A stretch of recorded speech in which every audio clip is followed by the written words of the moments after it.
One of the way that I keep myself up to date about the new technology, new tools, is that time to time I go to Google and search terms such as, I don't know, new AI-powered UI design tool. Today I did that and I found a couple of new tools that I can try and see if they are really helpful or not. And in this video, I'm going to share one of them with you. The name is Banani, if I'm not mistaken, hopefully. And if you want to also know how this tool is working, get sure to watch this video until the end. But before we go further, don't forget also to subscribe to my channel, like this video, and share it with the other designers in your community. Now, without further ado, let's get it started. So as I said in the intro of this video, the tool that I'm going to introduce you today is something that I just found it in a Google. So I never tried it. I never worked with it. And this is going to be the first time I'm using it, and you're going to see my experience. And you can decide if this tool is going to help you or not. Of course, I'm going to give a feedback as well. So this is the tool that I was talking about. The name is Banani. Let me maybe very quickly zoom on the logo that you can see the brand. And hopefully I'm pronouncing it right. I'm not sure about that. Let's scroll down a little bit. Easiest way to design UI. Okay, here we have some screenshots from the tool itself and turn ideas into UI prototypes. Okay, this seems that we can also create interactive prototypes using this tool. This is also nice. And I see here we have this possibility to create theme. That means we can work with the variables most probably and share our links with the other people in our team. So, okay, this looks very promising.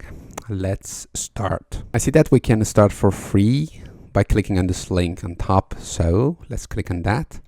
I might skip this part because I'm going to give information that I might not want to share publicly. You can do it also yourself. It's very easy. Just either sign up with your Google account, or you can easily just give your email address and make one password for yourself and give the information that is necessary. And then you should be good to go. And now I'm back. So I signed up with the Google account that I have. The first thing I see is the very common questions that you usually get when you are getting into one new tool for the first time. So the question that they're asking is that what is our role? Most probably they need this for their marketing purposes. I am going to say I'm a designer, and for now in my organization there's no one, it's just me. I would like to just test it. What platform are you designing for? I like to design for the web. What are we working on? I'm just exploring. No reason to be here actually. And yes, here we are. We are landing in some place that I assume is our dashboard or something like that. The user interface is pretty simple. Here we have this chat text input that we can basically give our prompt there, describe what we want them to generate or want this app to generate for us. But before doing that, I would like to click around a little bit and see what else we have. For example, here I see the private and create team. Okay, I see. So we can basically create project for ourselves, private, or if we want, we can create a team project that we can collaborate with the other team member at the same time. I don't know why we should decide this at the beginning, but why not? And then here down there in the text input, we have options or the setting that we can play around with it to come up with the best options and best setting for our project. For example, here I would like to have a web design, so I select the web. You can switch to mobile in case you want. Here we have new styles, generate new styles. Okay, so we can basically have some presets for the colors and everything that we can use for our project. This will give more context to the AI model to generate something that is relevant to our brand. At the moment, I would like to generate new style, so I don't care. And the reference image, basically, we can add a reference to get sure the things that are going to get generated is fairly close to what we have in our mind. To be honest, so far, I don't see something that kind of encourage me to put Figma Make aside and migrate to this new tool. For me, everything that I see so far is what I have already in the Figma Make, and I have even more in the Figma Make. So maybe the quality of the work is going to be impressive. Let's ask the AI that I want to landing page for my portfolio. Let's add also design portfolio that AI understand what kind of portfolio I'm looking for. Then we can click on generate. As you can see, actually I'm using a very simple prompt, so it's not going to be very difficult one or not very explicit. And we're gonna see how the things are working. So here we see basically an improved version of our prompt with all complete spec, which is very nice. So before we start to generate, we can see what AI model understood from our prompt. For example, the summary is that we want a clean and modern landing page for design portfolio, which I assume, because I didn't mention in my prompt, is kind of a default assumption. The goal is to showcase work and provide contact information. I didn't provide this information as well, but it's kind of aligned with my goal, so why not? And then we have the information about the layout, which is okay. The visual style also has been described here. Can I change this? Yeah, okay, that's cool. So we can maybe change something before we start the generating process, which is going to save a lot of time for us. And yeah, okay, looks good. Let's click on generate. Okay, of course, at the moment I'm using the free version.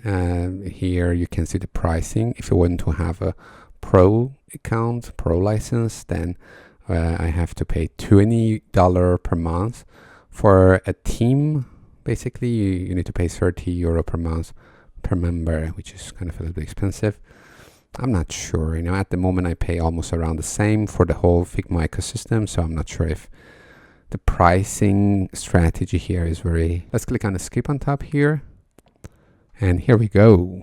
Finally, we are in the main part of the tool.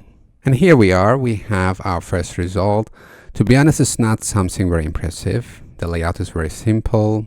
And the design is also not very, let's say, impressive. It's the most simplest thing that we could get. I'm not sure if maybe my prompt wasn't very fancy, but what I realize here immediately is that, like many other tools, we can immediately copy our design into our Figma design file, which is already a nice feature. I also see on top here, copy selected screen to Figma. Okay, that's nice. Play prototype. That means, again, we can create prototypes. Copy HTML CSS selected the screen. Okay, seems in the free version we cannot do that, but it's still good to have the feature that we can share basically our design directly with the dev team, and they don't have to generate the HTML and CSS version of our design. They can already have something that they can build on top. And we have this generate tool, which when I'm hovering around the design, nothing is happening. Oh yeah, okay, so generate next screen. Well, I'm hovering, okay, so when I'm hovering on any link on the screen, and basically, this is a screen that I'm actively working on, I can generate a specific page for that screen. But what if I want to change something in this tool, in this page? I assume then in that case, I need to select edit selection. And yes, now I can select a specific element in my design, the layer, and most probably give a prompt, because here also down here in the page we have this edit selection part that we can also give a reference image again and give our prompt, which I assume works very simple. And here in the menu we don't have access to the layers. Am I right? Here we have just the screens, and the good thing is here we have versions. So let me maybe hide my video camera basically screen, and you can see that we have these versions here, which most probably will help the team to do a proper organization for the project. Up here we have the list of our pages, and then we have the styles. Okay, not bad. We can change some stuff relevant to our stylings manually here, so we don't really rely always on AI. And then on top here I see the export as one screen select. Okay, we can export our design in PNG, JPG, and SVG.